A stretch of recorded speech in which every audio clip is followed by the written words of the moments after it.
మరి ఒక్కసారి కాంగ్రెస్ పార్టీ తరఫున 12వ వార్డు కౌన్సిలర్ అభ్యర్థిగా నాకు ఈ అవకాశం ఇచ్చిన మన ప్రియతమ నాయకులు తూర్పు జయప్రకాష్ రెడ్డి గారికి మరియు నిర్మలా జగ్గారెడ్డి గారికి ప్రత్యేకమైన వందనాలు తెలియజేస్తున్నాను.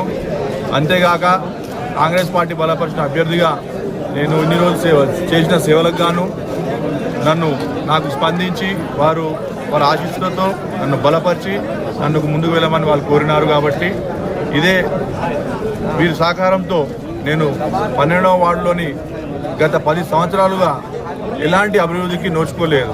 కాబట్టి ఆ 10 సంవత్సరాలు ఎంత ప్రజలు 12వ వార్డు ప్రజలు అయితే అనుభవించారో మౌలిక వసతులు లేక, అలాంటి వసతులు మొన్నటి దినాన మున్సిపల్ ద్వారా HMDA గ్రాంట్స్ ద్వారా కొన్ని పనులు ప్రారంభం చేసినాము. కాబట్టి ఆ పనులు కొన్ని ప్రారంభించినాము. అలాగే ప్రారంభించబోయే పనులను మరియు ఇంకేవైతే శాంక్షన్ అయిన పనులను కూడా 12వ వార్డు ప్రజలకు అందుబాటులో ఉంటూ ఆ యొక్క కార్యక్రమాలన్నిటిని నేను విజయవంతం చేసి అన్ని నేను ముగిస్తానని చెప్పేసి కోరుకుంటున్నాను. అంతేగాక 12వ వార్డు ప్రజలకు ఒకటే తెలియజేస్తున్నాను, గత 10 సంవత్సరాల్లో మనము ఏదైతే మనం పొదుపు ఏవైతే చూసినామో పనులు లేక, రోడ్స్ కానీ డ్రైన్స్ లేక గత 15 సంవత్సరాల నుంచి అక్కడ అనుభవిస్తున్నాము.